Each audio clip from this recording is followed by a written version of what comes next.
All right, I think we are live. Hello, everybody. Welcome to Sunday Storytime. My name is Margo, and today we are going to read books and sing songs all about gardens and gardening. Our first book today, I'm very excited to read because it is very, very silly. It's called No, No, Gnome. At certain points in the book, if you friends at home want to follow along with me, there will be parts where we will say all together, No, No, Gnome. So, with that, let's get started. So, this is No, No, Gnome by Ashlyn Anstree.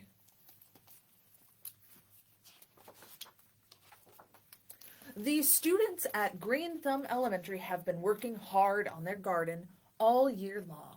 Finally, it was almost ready to harvest. Everyone was excited. Especially Gnome. As the students headed outside, Mr. Waters assigned each of them a task. The kids quickly got to work.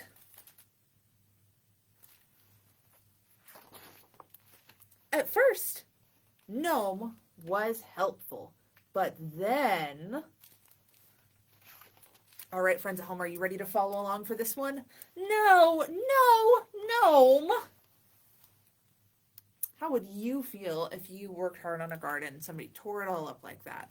I think I would say no, too. Mr. Waters suggested that Gnome try something else, like watering, but pretty soon. All right, friends at home, are you ready to follow along for this part? No, Gnome! Mr. Waters gave Gnome one last chance. All Gnome had to do was stand still and hold the basket for the garden clippings. But Gnome didn't even last 1 minute.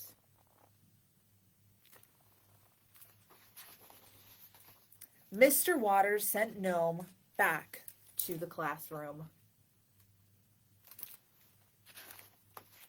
When the other kids returned, no one said hello. At recess, no one would play with him. And at the end of the day, no one said goodbye. How do you think that would make Gnome feel? I think that Gnome is feeling sad. What do you friends at home think? Gnome was blue. Now, as you can see, Gnome isn't actually the color blue, but sometimes when people are sad, they'll say that they are feeling blue. How could he show his friends that he was sorry? And then here you see Gnome fixing up the garden. The next day, Gnome couldn't wait to get back to the garden. The other kids were dreading it. But when they went outside, what do you think is going to happen, friends? Oh, Gnome! As you can see, Gnome has fixed the garden. These students got to work picking their harvest bounty. Gnome was helpful. Most of the time. The end. That was No, Gnome. I think that book is very silly. Now we are going to do our first finger play or rhyme for today. You're going to, all you need are your arms.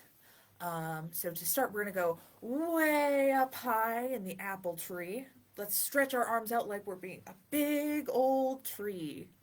2 little apples, and we're going to close our hands and pretend they're little apples, smiled at me. So I shook that tree as hard as I could, and then you shake your fist like you're shaking the tree, and down came the apples. And they were good. Let's do that one more time. So we're going to reach our hands up real big. Way up high in the apple tree, 2 little apples smiled at me. So I shook that tree as hard as I could, and down came the apples. And they were good.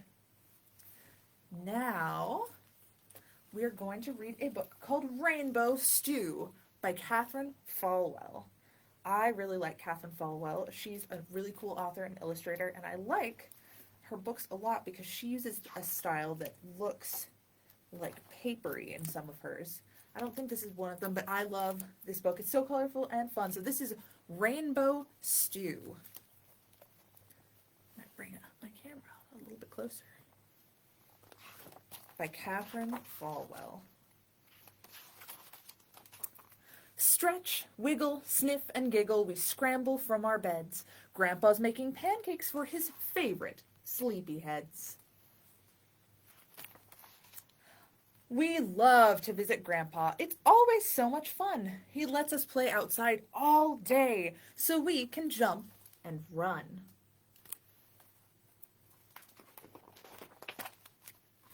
Whimper, sigh, cloudy sky, is it too wet to play? We don't want to stay inside because of rain today. Grandpa smiles and says to us, I know what we can do. Let's go find some colors for my famous rainbow stew. Splish, splash, puddle, dash, we bounce right out our door. We're off to find some red and green, some yellow, orange, and more. Grandpa shows us how to move between each garden row, lifting up the drippy leaves to see what colors grow.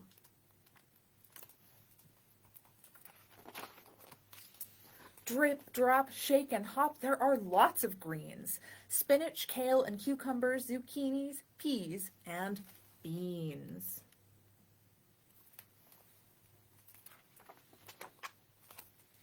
We find some yellow peppers and a purple cabbage head. We tug on rosy radishes and pop them from their bed. Slip, slide, squishy stride, we snip off red tomatoes. We dig into the dark, wet dirt and pull out brown potatoes.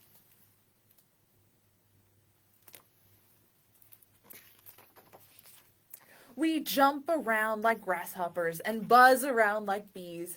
We creep along like ladybugs and all get muddy knees. Pull, pick, gather quick, we need more for the stew. Grab some orange carrots and a purple eggplant too.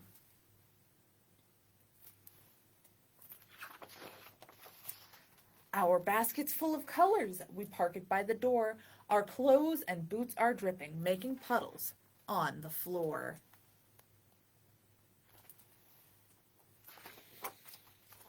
Grandpa helps us wash our hands and dries our soggy hair. It's almost time to cook, he says, so find dry clothes to wear.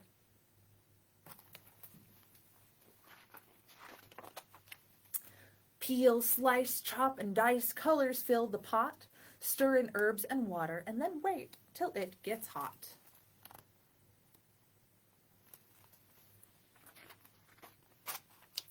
Grandpa says he's proud of us. We're such terrific cooks. While the stew is heating, we have time to read our books. What sort of books are you reading at home right now? If you feel like it, drop in the comments for this video, write and tell us what you are reading this summer. Howl, yowl, tummies growl. We're a hungry bunch. It's time to serve up heaping bowls of rainbow stew for lunch. Yum, yum, yum, yum.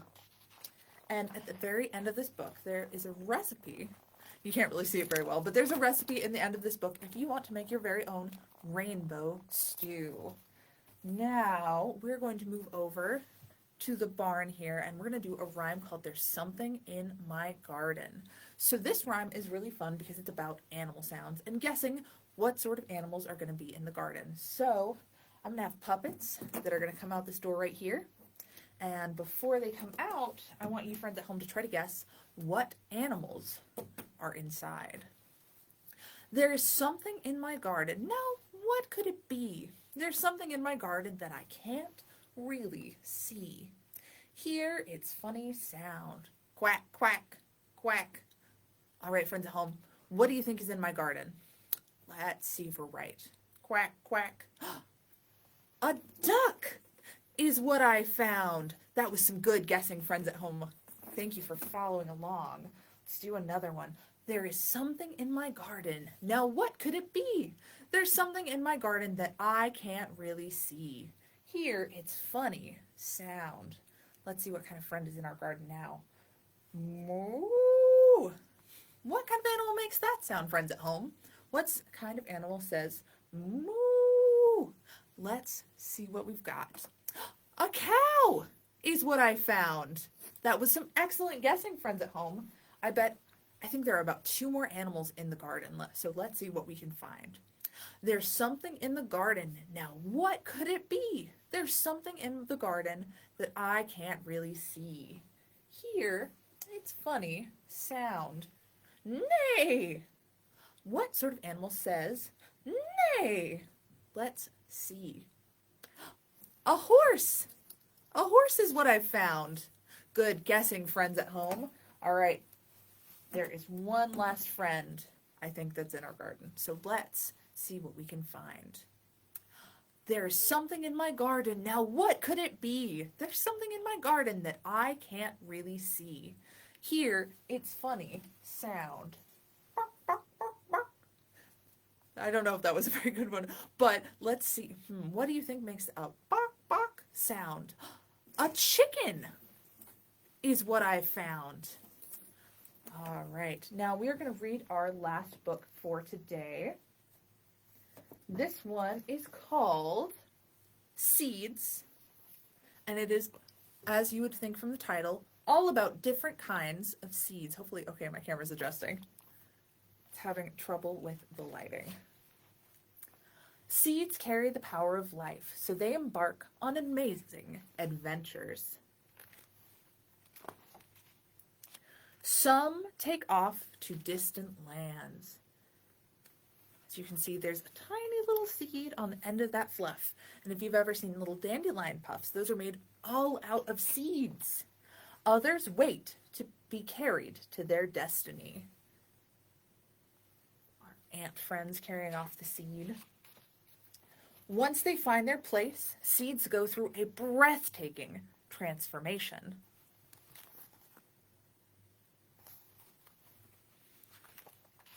Seeds have the power to multiply in number. One pumpkin seed brings dozens of pumpkins. And each pumpkin brings hundreds of seeds. Seeds have the power to multiply in size. The tiniest seed in the world sprouts a beautiful orchid. I think orchids are such pretty flowers. Do you have a favorite kind of flower? I like orchids, but I also really like dandelions. Some people think they're weeds, but I really like them. Seeds have the power to grow in difficult places. They can thrive despite all odds. When we sow a seed, we take part in this amazing cycle. And we can plant many different kinds of seeds. A smile is a powerful seed. One that can bring joy and friendship. But there are also seeds that bring anger and misunderstanding. When those seeds grow, they pull us apart.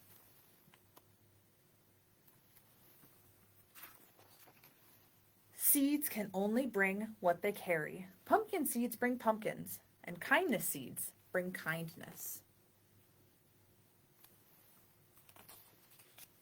You have lots of seeds, and you get to decide which ones to plant and which ones to help grow.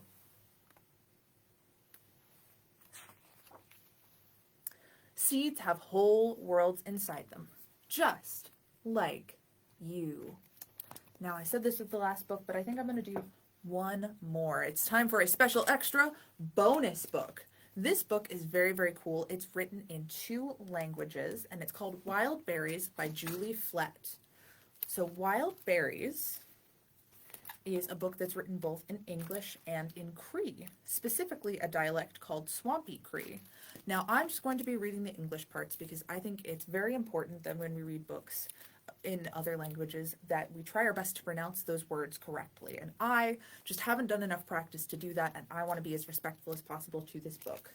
There's a really cool, if you decide to check this book out for yourself, there's a very cool pronunciation guide for the words in the back. And I'm going to be reading Wild Berries by Julie Flett.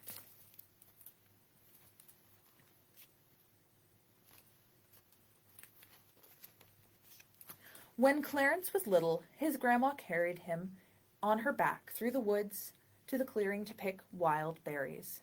Grandma carried a bucket and sang. Now Clarence carries his own bucket and walks behind his grandma.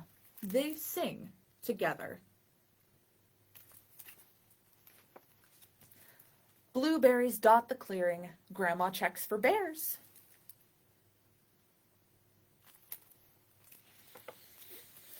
They pick the plumpest berries they can find and drop them into their buckets. Tap, tap.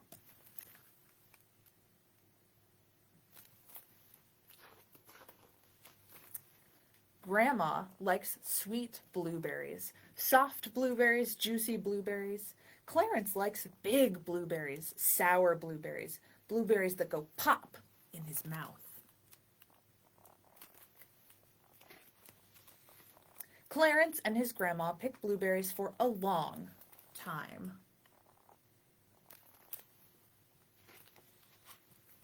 They eat so many berries that their lips turn purple. An ant crawls up Clarence's leg. It tickles. A spider makes its web. A fox sneaks by. Rustle, rustle.